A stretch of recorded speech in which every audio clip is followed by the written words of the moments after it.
योगी औरंगजेब के विरोध में खड़े हैं तो राणा सांगा का अपमान करने वाले अपने सांसद के साथ अखिलेश यादव खड़े हैं। योगी आदित्यनाथ लगातार सनातन धर्म के मुद्दे को जोर शोर से उठा रहे हैं तो अखिलेश यादव ने गौशाला पर निशाना साधा। आखिर यूपी में अखिलेश यादव और सीएम योगी के बीच सुगंध और दुर्गंध की ये क्या राजनीति चल रही है? फुल एक्शन में है सीएम योगी आदित्यनाथ।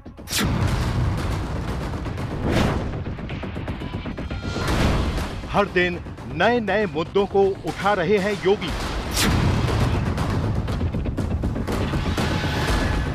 सीएम योगी कर रहे हैं फ्रंट फुट पर बैटिंग। क्या योगी के प्लान में फंस गए अखिलेश?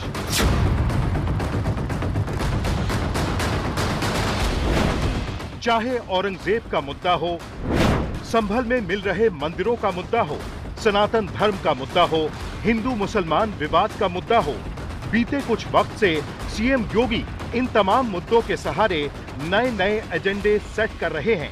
चुनाव अभी दूर हैं, लेकिन 2027 से पहले ही सीएम योगी ने लकीर खींच दी है।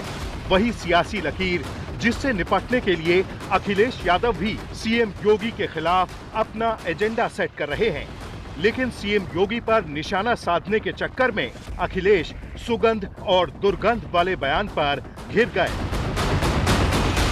समाजवादी लोग हैं, विकास खुशहाली चाहते हैं। कन्नौज में रहकर के हम लोगों ने भाईचारे की सुगंध दी है। ये जो भारतीय जनता पार्टी के लोग हैं, इनकी नफरत की दुर्गंध है।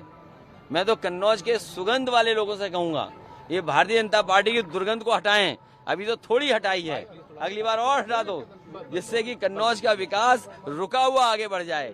आप बताइए, दुर्गंध पसंद करते हैं इसीलिए गौशाला बना रहे हैं, हम सुगंध पसंद कर रहे थे इसलिए इत्र पार्क बना रहे थे।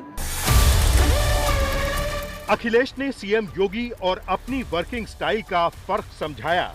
दावा किया कि योगी सरकार तो शहर शहर गौशाला बनवाकर दुर्गंध फैला रही है, जबकि उन्होंने इत्र का पार्क बनवाकर सुगंध फैलाने का काम किया था।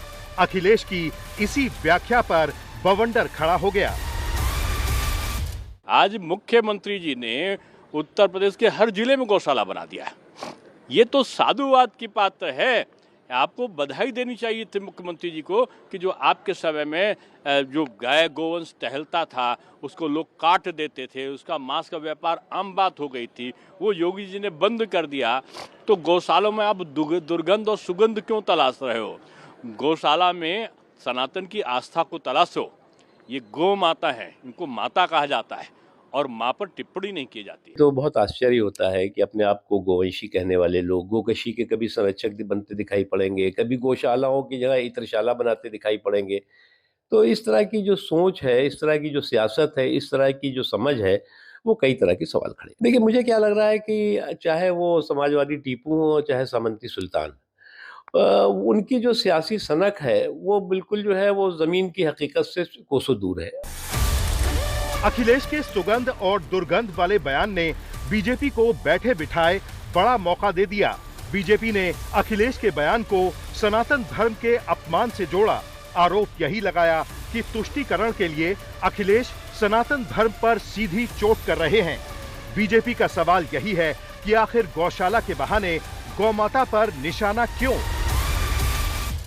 वही गोबर से हमारे यहाँ पूजा पाठ हवन में इस्तेमाल होता है। वही गोबर से हम लोग, मेरी माँ हमको चूल्हे में भोजन बना के पूछती थी, उसी से हम लोग रोटी खा के बड़े हुए। वो भी शायद उनके पिता भी हुए होंगे, लेकिन उसमें सब बदबू कैसे आने लगी?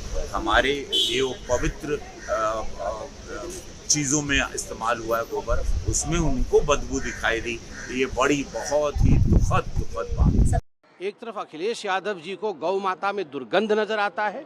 ये स्पष्ट रूप से दिखाता है कि इन लोगों को सनातन से लगाव नहीं है, सनातन विरोधी है। और मैं तो कहूँगा, अगर हिंदुस्तान में रह के सनातन से विरोध करते हो तो हिंदुस्तान में राजनीति बंद कर देनी चाहिए। वह भूमि ढूंढनी चाहिए जहाँ पर आप सनातन का अपमान कर सकते हो और वह देश सहेगा। यह देश सनातन का अपमान नहीं सहेगा। अखिलेश यादव जैसे लोग वोट के खातिर कुछ भी कर सकते हैं। जरूरत पड़े तो नमाज तो पढ़ना शुरू ही कर दिया है।